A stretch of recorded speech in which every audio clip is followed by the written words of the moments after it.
단계적 일상회복, 이른바 위드 코로나란 새 방역 체계를 적용하기로 하면서 교계에서도 교회 운영 정상화에 대한 기대감이 나타나고 있습니다. 교계가 요구하는 방역 형평성이 정부의 로드맵에 반영될지도 관심이 집중됩니다.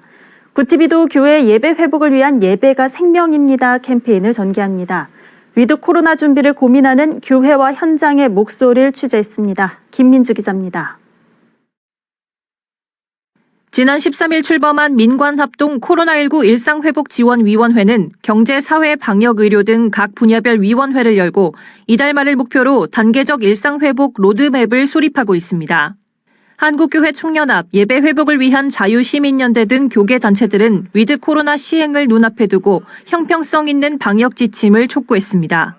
과학적이고 객관적인 근거를 기반으로 공연장 등 유사한 위험성을 지닌 다중이용시설에 상응하는 지침이 필요하다는 게 핵심입니다. 방역당국 입장에선 여러 이해관계와 변수를 고려해야 하기 때문에 최종 결정 테이블에서 교계 입장이 얼만큼 반영될지는 지켜봐야 합니다.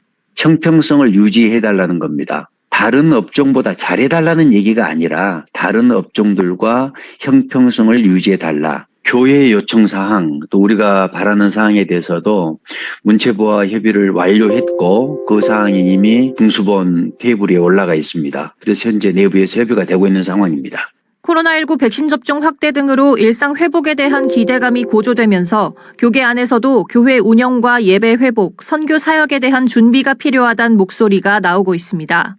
위드 코로나 체계가 시행된다고 하더라도 교회 차원의 철저한 방역은 물론 백신 접종, 마스크 착용 등 생활 위생을 철저히 하는 개인의 노력은 계속돼야 합니다.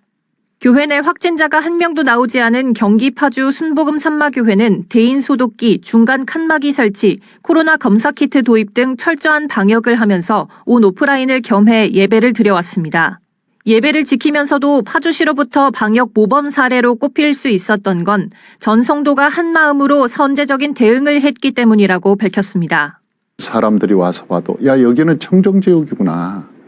그런 모습을 갖춰나가는 것이 굉장히 중요하고 교회의 문을 활짝 열어서 모든 사람이 들어와서 안심하고 예배를 드릴 수 있도록 하나님께서 기뻐하는 예배를 회복했으면 좋겠다.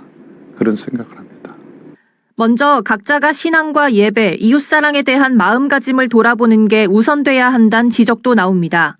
교회에 대한 부정적 인식이 커지고 신앙교육이나 돌봄의 부재로 성도 스스로가 교회를 떠나는 일도 일어나고 있기 때문입니다. 작은교회 살리기 연합은 한국교회의 약 70-80%를 차지하는 작은 교회들은 코로나로 문을 닫거나 성도수의 급격한 감소로 큰 어려움을 겪었다며 환경적인 탓도 있겠지만 교회의 본질적인 문제를 돌아보고 지역 주민들과는 돈독한 관계를 맺어나가는 일이 선행돼야 한다고 말했습니다. 내가 맡긴 양들을 면역력 있게 우리가 양육하고 성도들을 관리를 못했다는 사실에 대해서 목회자들이 먼저 좀 깨닫고 회개해야 되지 않을까. SNS나 온라인을 통해서 성도들을 접촉하는 면에 있어서는 굉장히 초보적인 단계에 있어요. 그래서 이제는 목회의 그런 어떤 패러다임, 목회 방법들이 좀 바뀌어야 되지 않나 이런. 이 밖에 선교적으론 구제와 나눔 등 대면 선교 활동 재개와 동시에 미디어를 활용한 온라인 선교 또한 계속될 것으로 전망됩니다. 전문가들은 온라인 연합 예배나 기도회, 새신자 온라인 전도 축제가 이미 기획되고 가상현실 메타버스를 활용한 선교 시도도 이뤄지고 있다며 온 오프라인 사역을 동시에 준비해야 한다고 제언했습니다. 구티비 뉴스 김민주입니다.